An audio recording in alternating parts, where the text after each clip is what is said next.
the Nintendo Switch 2. The best invention after KFC. The console would be powerful. The games would be amazing, but not only that, Nintendo would fairly price their products. It is true! I haven't done that in a while. Who would have thought that the Nintendo Switch 2 would be mid and overpriced? Who would have guessed? Who would have guessed? Now I ain't gonna sit down here and yap about the specifications. We already know 256 gigabytes of storage, 120 FPS, and apparently Nintendo fans, they don't really buy the console for the console, they buy it for the games. But with these prices, I'd rather get a console that doesn't run like shit.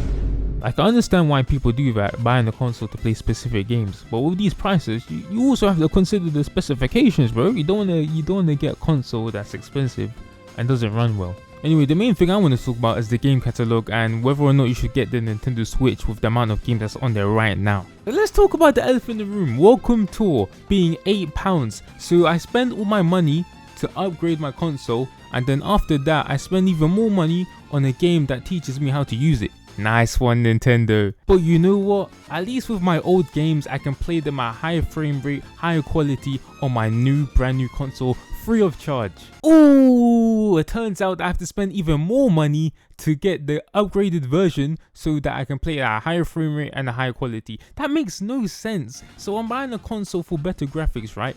But here's the thing, here's the little catch. I have to spend money so that the graphic quality actually upscales on the console itself. By the way, this is totally off topic as well, but these guys are reselling Mario Galaxy 1 and 2 for £59, bro. These are old games. I ain't gonna talk much about games like Metroid 4 or Pokemon ZA, because those games are coming out on the Switch 1 as well, so there's no point talking about them. Alright, so there are 4 games on the Switch 2 right now, from my knowledge. Donkey Kong, Mario Kart, Air Riders, and Hyrule. Alright, so 2 of these games are kart races.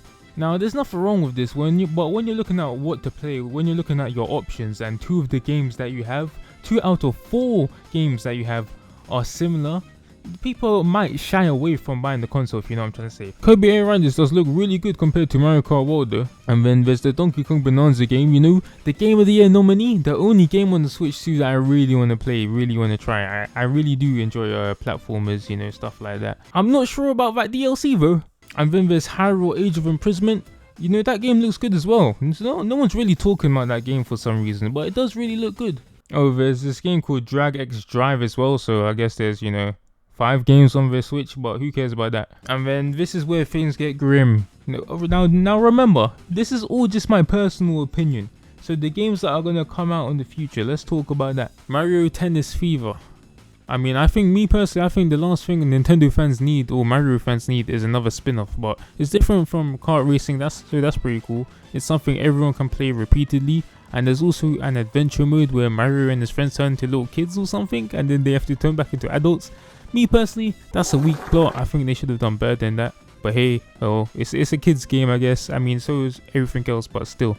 Also, I just wanted to point out, why did they add an adventure mode to Mario Fever Tennis or Mario Tennis Fever, but they didn't decide to do that for Mario Kart World? You know, the whole open world environment. You didn't think to put in a story mode for that? I think that would have been pretty cool, you know, just like how Kirby has their little boss fights in their game. Up next, Pokemon Pocopia.